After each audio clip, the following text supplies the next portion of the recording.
नमस्कार जैन विद्यार्थी मित्र हो. सध्या यूट्यूबवर एक चर्चा आहे की तलाठी भरती MPSC मार्फत होईल की नाही. ही थोडीशी विनाकारण अवास्तव चर्चा आहे.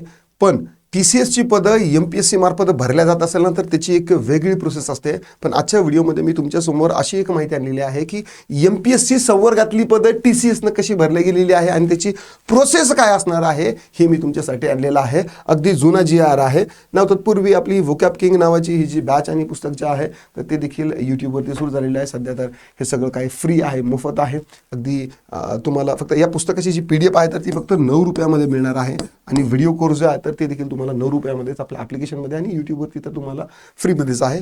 यूट्यूबवरती ठीक आहे तर तेवढ्या गोष्टी देणं शक्य होत नाही, पण ॲप्लिकेशनमध्ये PDF वगैरे जे आहेत तर त्या सेपरेट जे आहेत तर त्या देखील देण्यात आहे, कन्सिडर करू शकता.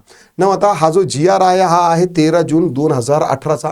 भूतपूर्व याचा विषय काय आहे? भूतपूर्व दुय्यम सेवा निवड मंडळाच्या कक्षेतील निर्देशित कोट्यातील गट ब अराजपत्रित संवर्गातील पदे सरळ सेवेने भरताना अनुसरायची कार्यपद्धती.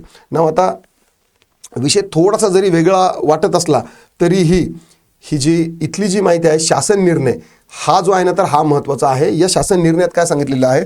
भूतपूर्व दुय्यम निवास निवड मंडळाच्या कार्यकक्षेतील आणि महाराष्ट्र लोकसेवा आयोगाच्या कक्षेत येणारी पदे म्हणजे MPSCच्या अंडर येणारी पदे, ठीक आहे. तसेच विशिष्ट संवर्गातील पदाच्या भरतीसाठी संबंधित मंत्रालयीन प्रशासकीय विभागाकडून स्वतंत्र कार्यपद्धती निश्चित करणे म्हणजे MPSCच्या कार्यकक्षेतील पदे सरळ सेवेनं TCS आणि IBPS मार्फत जर भरायची असेल किंवा MHA-IT किंवा महापरीक्षा पोर्टल मार्फत जर भरायचं असेल तर त्याच्यासाठी त्यांनी काय केलेलं आहे की खालीलप्रमाणे कार्यपद्धती जी आहे ना तर ती विहित केलेली आहे.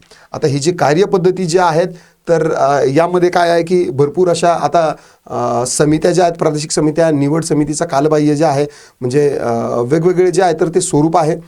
म्हणजे यावरती खोलवर जाण्याची जास्त काही आवश्यकता सध्या तर नाही आहे, कारण की जी ग्रुप बीची जी पदं आहेत तर ती TCS मार्फत भरल्या जातात. तर तो विभाग जो आहे तर तो विभाग सेपरेट एक प्रस्ताव जो आहे तर तो सादर करतो शासनाला आणि शासन नंतर मग वित्त विभागाची मान्यता आणि नंतर मग मंत्रिमंडळाच्या बैठकीमध्ये निर्णय होतो आणि ही पदं जी आहेत तर ही अक्षरशः आहेत MPSCच्या कार्यकक्षेतली, पण ती ग्रुप बीची असून सरळ सेवेने भरण्यासाठी ती कार्यपद्धती नेमलेली आहे. ती जी आहे तर ती प्रोसेस तुम्हाला दिवसाढवळ्या जे आहे तर ती दिसतच आहे की आता जे असिस्टंट कमिशनरचं पद आहे किंवा या अगोदर जे धर्मादायची भरती झाली त्यातले ग्रुप बीची पदं जी आहेत जी ॲक्च्युअली MPSCची आहे पण ती सरळ सेवेने भरली जात आहे. तर अशाच पद्धतीनं ग्रुप सीची पदं किंवा सरळ सेवेची पदं MPSC मार्फत देखील भरल्या जाऊ शकतात. त्याची देखील एक कार्यपद्धती आहे, त्यावर देखील एक व्हिडिओ घेतलेला आहे.